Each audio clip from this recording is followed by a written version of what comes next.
wig is called Mabel, and I'm gonna take it off in just a second and we're gonna walk through what the inside looks like and putting it on. But first I just want you to see what it looks like. So Mabel is very similar to the Penelope wig that I reviewed from UniWigs. This one has like a cocoa bean base color. So it kind of is that 1B. It's not black, but it's like darkest of darkest of darkest of like browns that's almost off black, and there's a lot of caramel dimension in it. So it's not very subtle caramel dimension, and it's not super high contrasted. There's just a lot of that color in there. So it's just a beautiful blend of that really, really dark off black color with that caramel color mixed in. Let's go ahead and just take her off for a second so that we can see the inside, so I can show you what's a little bit different about this cap than the other one I have, and you can just kind of get familiar with the interior structure of what these lace pony wigs look like.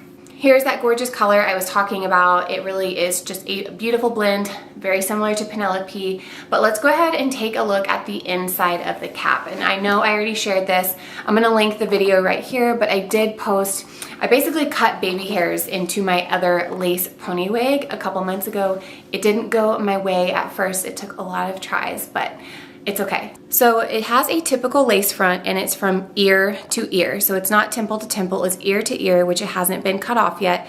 And this one, which you'll see when it's put on, is slightly bleached, and I would agree with that. It has ear tabs right here with some clips, and especially if you have short hair, any hair, when you're wearing it, I do feel like that's super helpful. I will say that the clips on this one are in a slightly different placement than my Wigs by Tiffany one. So I'll show you that when we get that on, but there's a little bit different placement of the clips. Like I showed on the other wig, this is why it's a little bit tricky to wear this wig down, because the wefts are sewn in a circle because it's meant to be going up, meeting at the back of your head. You can definitely see the wefts a little bit easier on these type of wigs. Honestly, I probably wouldn't wear them down. I would be really cautious not to, but that is why. This one does not have a comb at the back.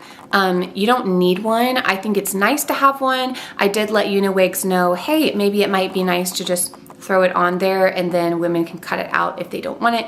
But it does have adjustable straps. So this is another huge thing about this wig to note. The other standout thing that makes this wig a little bit different than probably any of the other lace pony wigs I've seen, it has to do with the silicone lining right here. So I'll bring you up one more time to see what that looks like. So my other wig just has lace all the way down. This one has silicone on top of it right here on the part where you can part it, even though it's mostly going to be worn up. And this is what that looks like right here. You can see a little bit of a transition line, and I would say if you were wearing this wig down, that might be more noticeable and you would need to put makeup here. But because the wig is going up in the air, it is very, very difficult to see that. The silicone definitely can help stay a little bit more snug on your head, and that helps the wig not move when it's on your head. So I do like that idea, and to be honest, it doesn't bother me at all because like I said, the hair is up. You can't really see that transition line. This is what Mabel looks like down. You can see a lot of her color once it's down like this, and you can see the length as well. This one is 18 inches, but to be 1000% honest, I don't like the cut on this one, and the reason being is because they didn't create this one to be worn down at all, and I don't think you should wear this one down at all. You can definitely see the wefts and things when you turn your head. I'll show you in a second. The knots on this one are listed as slightly bleached, and I said that I agree. They don't look as obvious as some of the other completely unbleached wigs.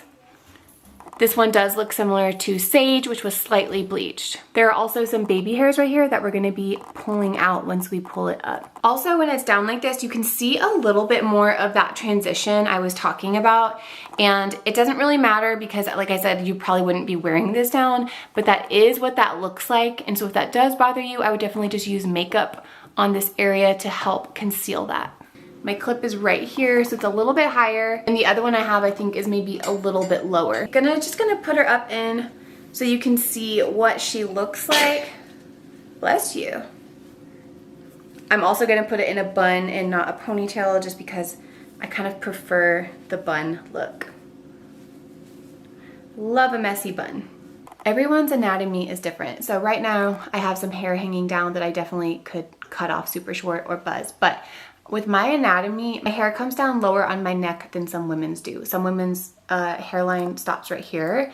So that is why with these lace pony wigs on me specifically, you can see a little bit more of that pixie hair right here because I do have that longer neck hair. This will be much easier to conceal if you have a shorter, you know, hair. If you don't have any hair at all, you don't have to worry about it. If you have longer hair, it doesn't matter because you can just mix it with it. But if you have that kind of in between shorter pixie type hair, it will look best on women whose hairline is just a little bit shorter. I can still wear it. I just have to tweak it and find some ways to work around it, like the baby hairs and stuff.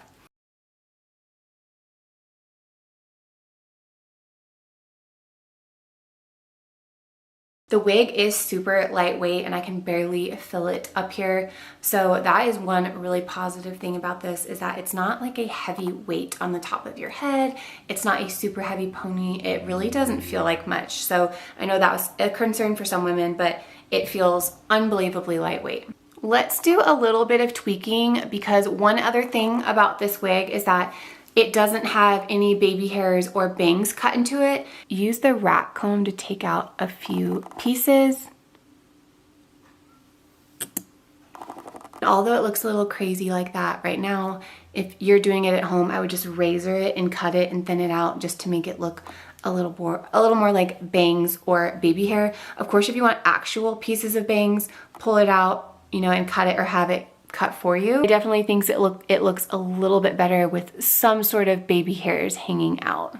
I'm not going to cut them because I am just reviewing this wig as of right now. I might have one later on that's my own, but for right now I'm just reviewing it, so that is not why I'm not cutting it. I'm also pulling out a little of my hair right here because it is the same color as the wig, so it would help mesh with that. I'm just gonna show you what this wig looks like in a little bit different lighting, and then we're gonna wrap up. So here I have it up in the same style, but with a little bun on top of it, like a bigger scrunchie, like that. So super cute.